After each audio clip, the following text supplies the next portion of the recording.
We are here at Photokina 2010 talking to Mr. Bertram Hoilnger from the customer support of ZEISS lenses, and nice to meet you. Hello. Nice to meet you.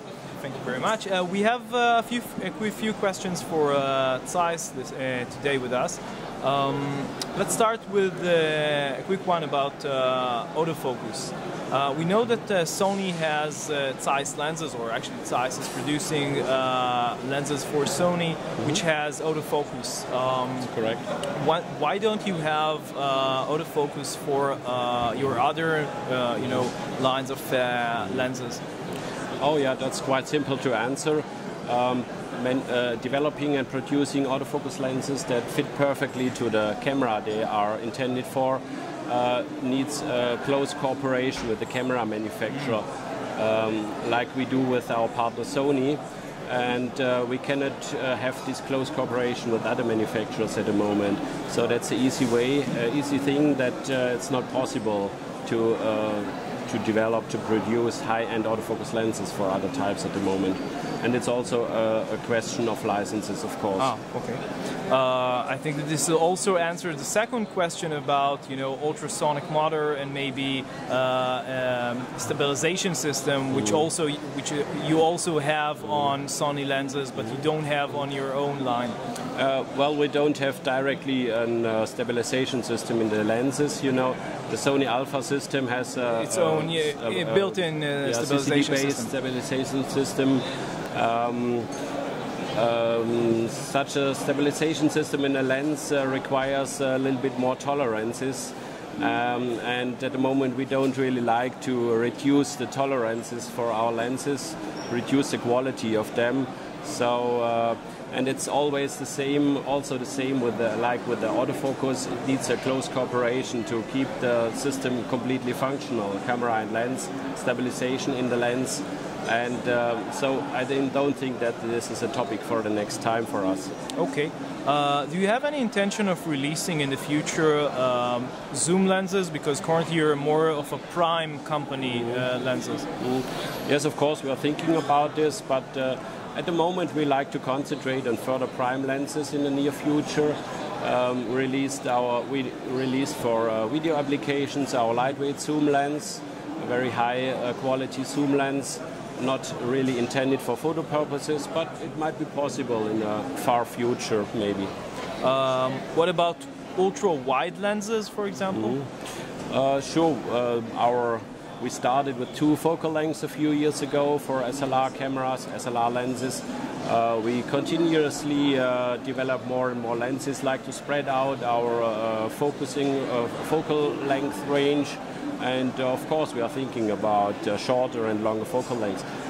Maybe a little bit more in the shorter range, because extremely long focal lengths are not so interesting without autofocus. Yes. Mainly used for sports or wildlife or so. So wide-angle lenses with manual focus might be much more interesting for our customers. Probably in the future. Yes. Okay. Currently you have only macro lenses with 1:2 magnification ratio. Do you have any intention of releasing 1:1? And actually, why don't you have them? I mean, why don't you have them so far? Our intention with our two current macro lenses was to make a very versatile lens for many different purposes, not only for macro purposes. Ah, okay. And so the intention was to keep the best performance from close focus to infinity.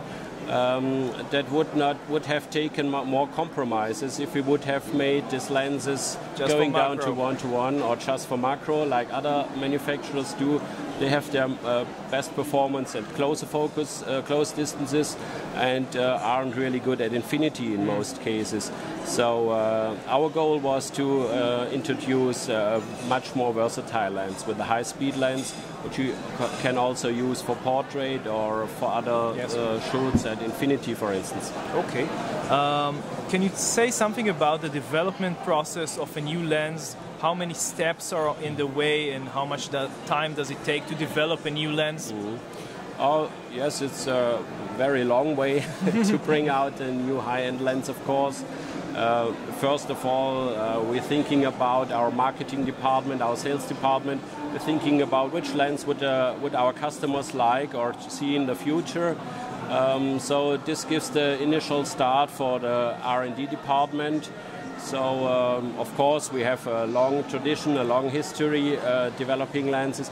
So they always look if we already have a lens or had a lens in our portfolio in the recent years, which we can start from to improve it, yes, and to build a new one out of this.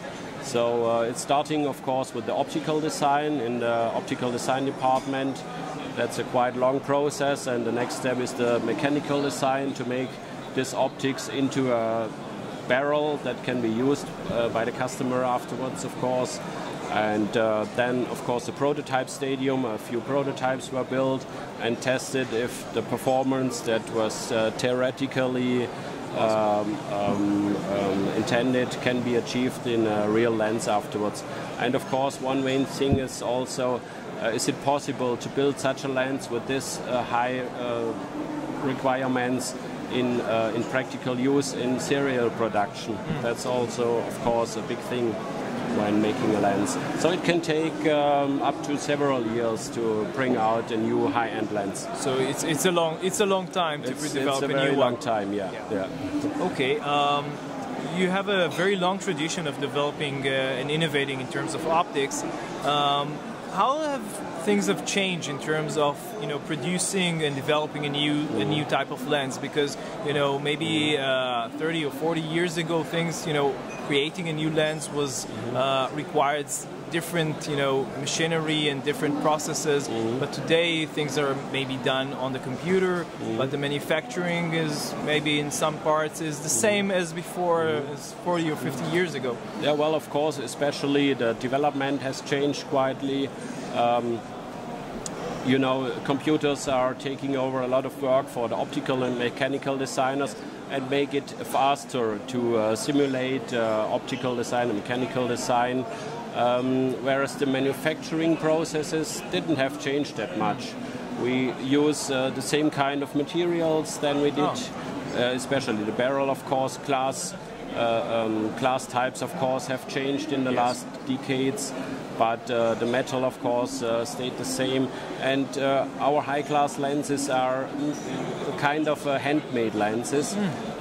So they really need a lot of handwork to manufacture them, and that hasn't changed that much in the last decades.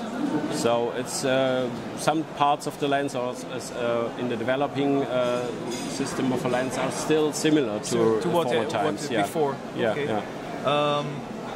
Can you explain maybe a bit about the different types of glasses which you use in your lenses?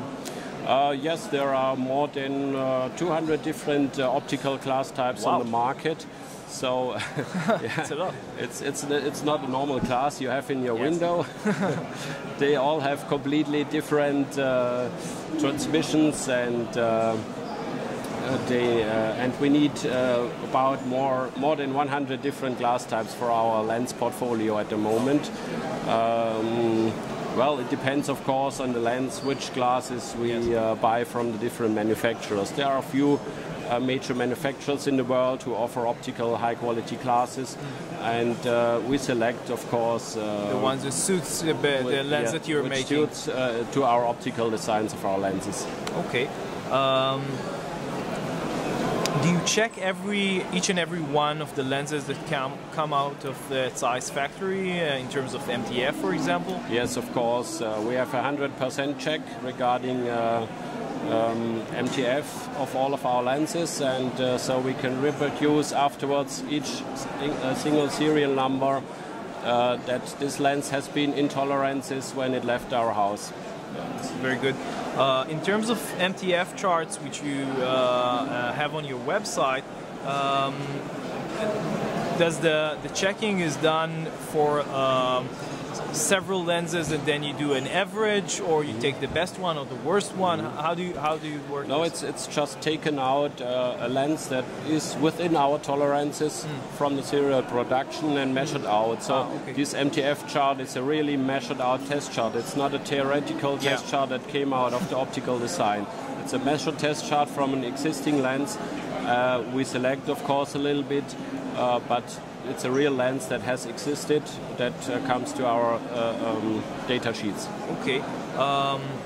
Can you say something about differences between different copies of lenses? Say if you have one lens and another lens, how much would they be, different from each other? It's only a few percent. We have very tight tolerances. Okay. Of course, it's never possible to produce anything without any tolerance. That's not possible. Yes. But we have very tight tolerances compared to other manufacturers. And our full metal barrels, which are extremely sturdy, they allow also in serial production to keep the tolerances that close. Okay.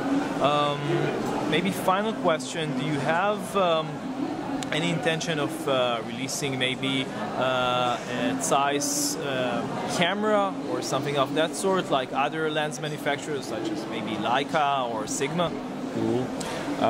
Well, of course, we never developed or built our own camera. This was always only possible together with a cooperation partner. So it might be possible to bring out the ZEISS branded lenses, but at the moment we don't really think about this. We have our partner Sony, which makes the cameras. They fit perfectly to our ZA lenses. So I don't think that we can or will make new ZEISS branded lenses in the near future. Okay, thank you very much. Thanks, you're welcome.